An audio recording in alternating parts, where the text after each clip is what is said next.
কালী পুজোর রাত রাত তখন প্রায় 12:30।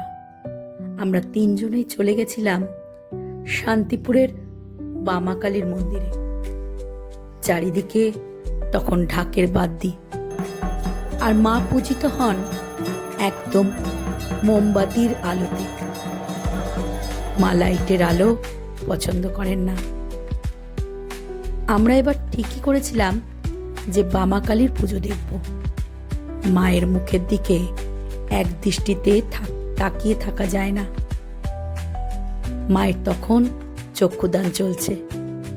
আমরা সবাই স্তম্ভিত। এক মায়ের পুজো দেখতে দেখতে আর এক মায়ের কাছে চললাম। রাত তখন প্রায় 4টে। আমরা যাচ্ছি মা আগমেশ্বরীর মন্দিরে। তখন ওখানে অঞ্জলি হচ্ছে, চারিদিকে লোক ঠিক ঠিক করছে। শান্তিপুরের মা আগমেশ্বরী আমাদের আবেগ। মা আমাদের সকলকে আশীর্বাদ করেন। তখন ভক্তগণের মধ্যে হুড়োহুড়ি প্রায় লেগে যায় মাকে এক ঝলক দেখার জন্যে। আর কে বলবে বলুন, রাত তখন প্রায় 4টে। ঠিক ঠিক করছে সমস্ত লোক। তখন মায়ের অঞ্জলি চলছে। কত লোক উপোস করে সারাদিন মায়ের অঞ্জলি দেবে বলে এত রাত পর্যন্ত এখানে অপেক্ষা করে। আর মায়ের রূপ তা তো আপনারা নিজের চোখে দেখতেই পাচ্ছেন।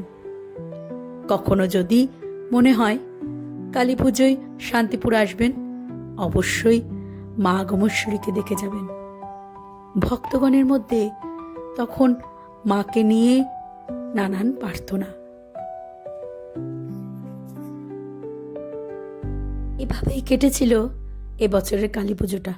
তাহলে আজকের গল্পটা এই পর্যন্তই থাক। দেখা হচ্ছে আবার একটা নতুন গল্পে। সবাই খুব ভালো থাকবেন, সুস্থ থাকবেন, মা সকলকে ভালো রাখুন। দেখা হচ্ছে আবারও একটা নতুন ভিডিওর সাথে। আর আমিও একটু মাকে প্রদীপের আলো দেখিয়ে মনের প্রার্থনা শেষ করলাম। জয় মা।